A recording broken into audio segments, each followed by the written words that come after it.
학습지 17페이지를 보며 실제 붕당의 변화 모습을 조금만 추가하겠습니다. 이 부분은 광해군과 인조반정 발표, 예속 논쟁 발표 등으로 더 보강될 예정이니 흐름만 간단히 이야기하겠습니다.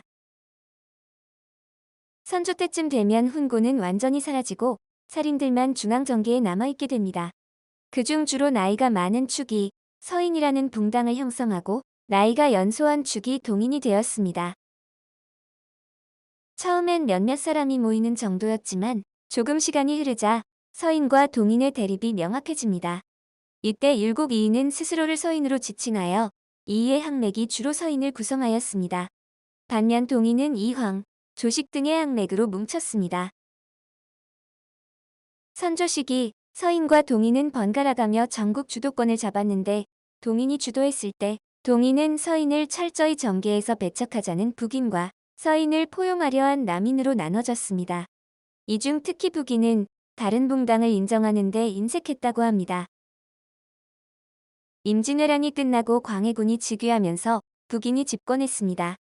의병 활동을 활발히 전개했고 세자 시절에 광해군을 지원한 덕분이었습니다. 그런데 광해군과 북인은 앞서 말씀드렸듯이 다른 붕당의 존재를 인정하고 공존하기보다는 일당 독재적인 행태를 많이 보였습니다.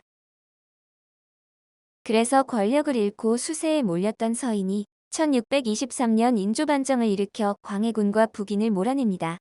정치 권력을 장악한 서인은 이후 남인과 함께 국정을 운영해 나갑니다. 그러다 이 둘 사이에 큰 논쟁이 벌어지는 것이 바로 예속 논쟁입니다. 효종이라는 왕이 둘째 왕자로서 즉위했기 때문에 그 정통성이 문제가 되었습니다. 조선 초 왕자의 난에서는 5번째 이방원이 왕이 되어도 아무렇지도 않았는데 갑자기 정통성을 따지니까 이상하죠? 조선 중기 성리학이 심화되면서 일어난 현상입니다. 성리학을 따르는 사대부는 행위의 옳고 그름을 판단하는 가치관을 알고 이를 일관되게 실천해야 합니다.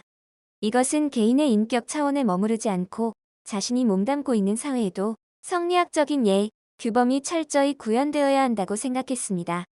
강한 사명감을 가지고 있다고 보면 됩니다. 그러다 보니 현대인이 보기에 중요해 보이지 않는 일도 특히 그것이 애와 관련된 사상적 논쟁이라면 타협할 수 없이 승패를 갈라야만 하는 처절한 투쟁이 되기도 하는 것입니다. 그래서 두 차례의 예송이 일어납니다. 상복을 몇 년 동안 입어야 하는지에 대한 논쟁이었습니다. 이후 숙종이 즉위하고 난 이후에는 이러한 상호 공존하되 견제하는 붕당 정치의 특성이 점점 약해지고 상대방을 배제하는 움직임이 커지면서 환국이 일어납니다. 조선 후기부터는 다음 시간에 또 배워보도록 하겠습니다.